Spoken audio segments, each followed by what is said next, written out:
દેવભૂમિ દ્વારકા જિલ્લામાં ખેડૂતોના વિવિધ પ્રશ્નોને લઈને કોંગ્રેસના નેજા હેઠળ નવતર વિરોધ કરવામાં આવ્યો હતો।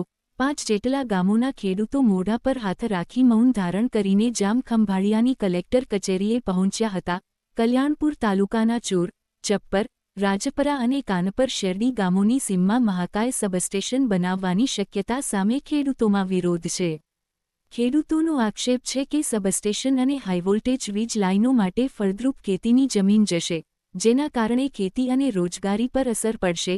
સાથે જ Dwarka Jamnagar national highway 151A પર હંજરાપર અને દાતરાણા પાટિયા પાસે બંધ કરાયેલા એક્સેસને ફરી શરૂ કરવાની માંગ સાથે ખેડૂતો દ્વારા કલેક્ટરને આવેદનપત્ર પાઠવવામાં આવ્યું હતું। દર્શન મોદી, સૌરાષ્ટ્ર મોર્નિંગ, દેવભૂમિ દ્વારકા।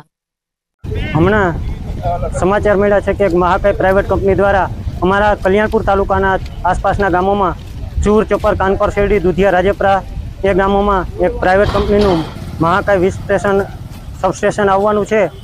તો અમારી આની પહેલાં સાની ડેમમાં ઓલરેડી બધા જ ખેડૂતની જમીન 70% જેવી જમીન અમારી સાની ડેમમાં વહી ગઈ છે। હવે અમારા પાસે અમારી જમીન ફળદ્રુપ છે અને અમારા પરિવારનો નિભાવ એના ઉપર છે।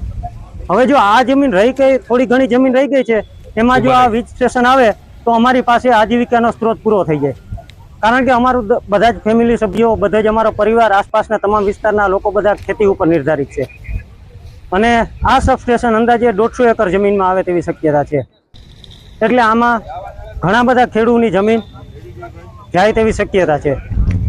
તો હવે અમારી પાસે બીજો કોઈ આજીવિકાનો સ્ત્રોત રહેતો નથી, એટલે અમે બધા જ આસપાસના વિસ્તારના ખેડૂતો સાથે મળી કલેક્ટરશ્રીને નમ્ર નિવેદન કરીએ અને આવેદનપત્ર આપીએ છીએ કે અમારા વિસ્તારમાં અમને કોઈ પણ સંજોગોમાં આ વીજ લાઈન આવે તે ઉચિત નથી। જય હિન્દ।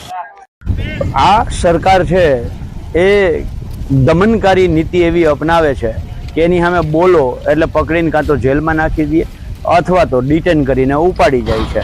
અમારા ખેતરમાં થાંભલાઓ જબરજસ્તીથી નાખે, અમે બોલીએ તો અમને ડિટેન કરી લે કે જેલમાં નાખી દે। અમારા વિસ્તારમાં મહાકાય કંપનીઓના મહાકાય સબસ્ટેશનો આવે, અમે બોલીએ તો અમને ઉપાડી લઈએ। એવી જ રીતે અમારા હાઈવે ઉપરના જે એક્સેસ છે, રસ્તાઓ છે, એ બંધ કરી દે, અમારા રોડ બંધ કરી દે, અમે બોલીએ તો અમને જેલમાં નાખી દે અથવા તો ડિટેન કરી લે છે। એટલે આજે અમે સરકારને એક સંદેશો આપવા માટે પ્રતિકાત્મક વિરોધના ભાગરૂપે મૌન રાખી અને અમારો કાગળ બોલે છે એમ એક આવેદન આપી અને એક લેખિત રજૂઆત કરવા માટે એક પ્રતિકાત્મક વિરોધના ભાગરૂપે અમે મૌન સ્વરૂપે આવ્યા હતા। પલભાઈ, આજના મુદ્દા શું હતા? આજના મુદ્દાઓમાં મુખ્ય 2 મુદ્દાઓ હતા।